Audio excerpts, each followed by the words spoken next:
When a firm has total revenue greater than its total cost, it makes an economic profit.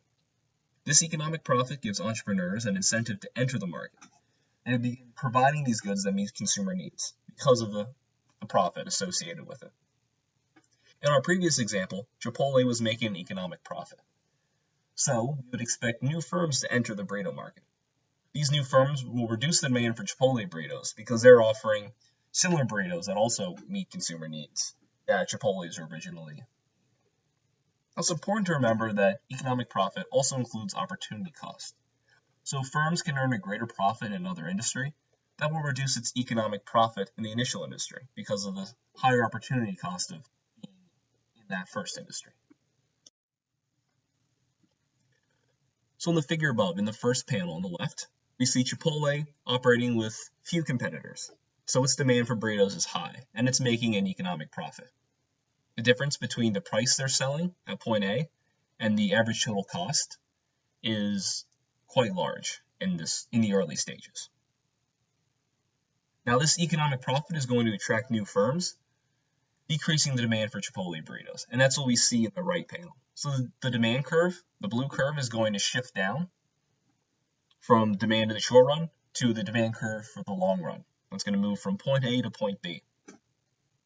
And this process, this demand curve shifting to the left, is going to happen until until Chipotle no longer makes an economic profit. So in that point, where the marginal revenue equals the marginal cost, where those two curves cross, the average total cost is also going to cross there. So at point B, we see the average total cost right up against the demand curve. In the short run, a monopolistically competitive firm might make a profit or they can make a loss. The situation above, shown in the three figures, is where the firm is making a profit. So looking at the profit and loss, the figure on the right, the price is above the average total cost at the quantity where the firm has the highest profit. Now notice the demand curve, which is the price, at a certain point when they lower price too much, is going to be lower than the average total cost. At that point, the firm is going to be earning a loss. That's where we have the negative profit that we showed in the last section in the table.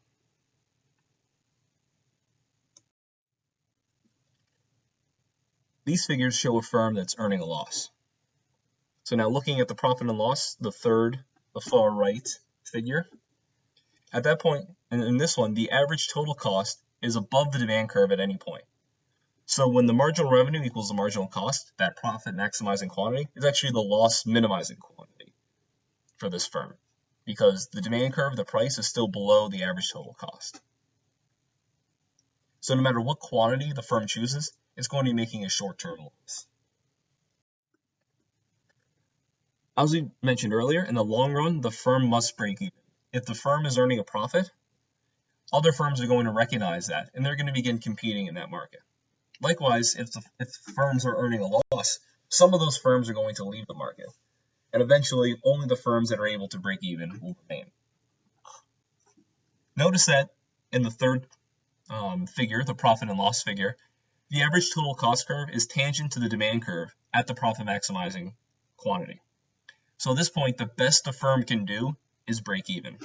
There's no quantity at which the firm can make a profit because the average total cost is never below the demand curve. So our model of monopolistic competition predicts that firms will earn zero profit in the long run. However, firms don't need to passively just accept this long-run outcome, this lack of profit. They have some alternatives they could choose. First, they could innovate so that their costs are lower than other firms. They could do something to increase their productivity that lowers their cost, which allows them to earn a profit, even when selling at the same price.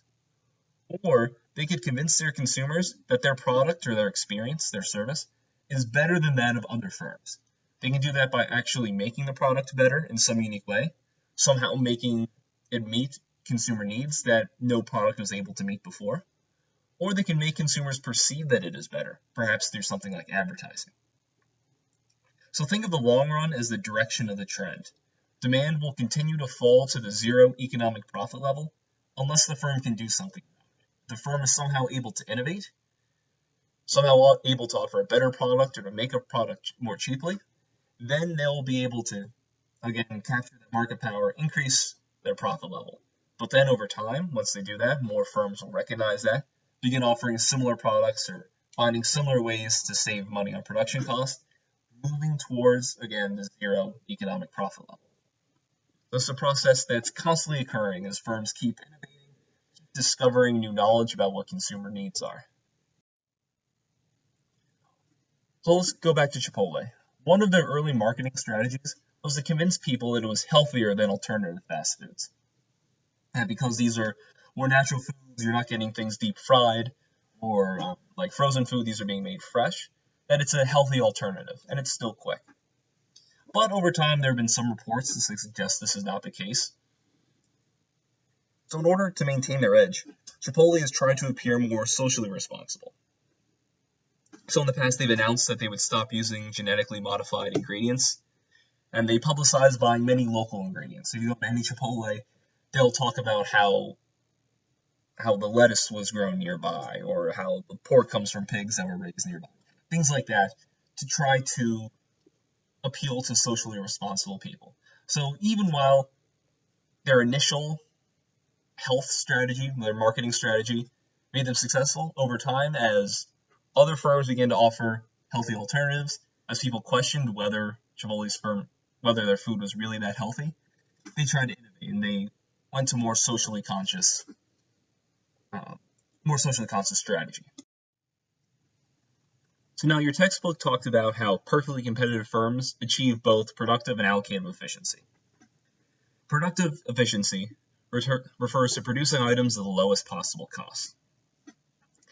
Allocative efficiency refers to producing all goods up to the point where the marginal benefit to consumers is just equal to the marginal cost to firms. Assuming homogeneous products, monopolistic competition results in neither productive nor allocative efficiency. In panel A, the figure above, a perfectly competitive firm in the long-run equilibrium produces at QPC, where the price equals the marginal cost, and the average total cost is at its minimum. So the perfectly competitive firm is both allocatively efficient, because marginal revenue equals marginal cost, and it's productively efficient, because it's producing at the minimum average total cost. Now in panel B, in the figure above, we have monopolistically competitive firms. They're going to produce where the marginal revenue equals the marginal cost. Now the marginal benefit to consumers is given by the demand curve. So they're not producing where the marginal revenue or the marginal benefit equals the marginal cost. So they're not going to be allocatively efficient. Additionally, the average total cost is above its minimum point, so they're not productively efficient either. So our basic model suggests that the lack of efficiency present in monopolistically competitive markets makes it a bad situation for consumers, that they're not as well off as they could be because the markets aren't at their maximum efficiency. However, consumers might benefit from product differentiation. Let's look at an example. If you were buying a car, would you prefer one that is produced and sold at the lowest possible cost, but not well suited to your tastes and preferences? Or would you prefer a car that was produced and sold at a higher cost, but it was designed exactly to attract you purchasing it and met all your specifications and all your wants? Many consumers are willing to accept a higher price for a differentiated product because it meets their needs better than one standard product being sold to everyone. So monopolistic competition is not necessarily bad for consumers because it meets their needs. But also, remember that competition is a discovery process. So by producing differentiated goods, by firms coming up with new ideas and new goods to offer people, they can meet their needs better. So markets are moving in the direction of meeting consumer needs. And this experimentation allows new goods that can possibly be better to be produced and tried out in the market.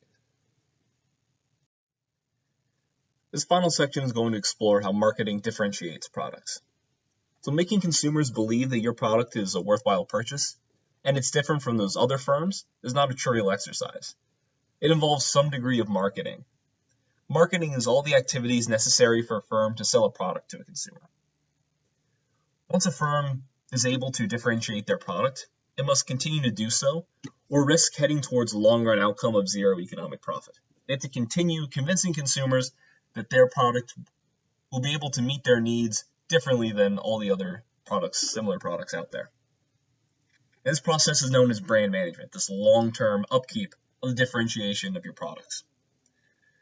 The definition of brand management is the actions of a firm intended to maintain the differentiation of a product over time. Advertising is a critical element of the marketing for monopolistically competitive firms. When these firms advertise effectively, they're able to increase the demand for their products. But they can also use product not just to make people aware of their products, but to differentiate their products. And this effectively makes their demand curve more inelastic because there's fewer substitutes, fewer other goods that can meet those specific needs that their good meets for consumers. So this allows firms to charge a higher price and to earn more short-run profit. Now, some consider advertising wasteful or even dishonest, but advertising does have an important role.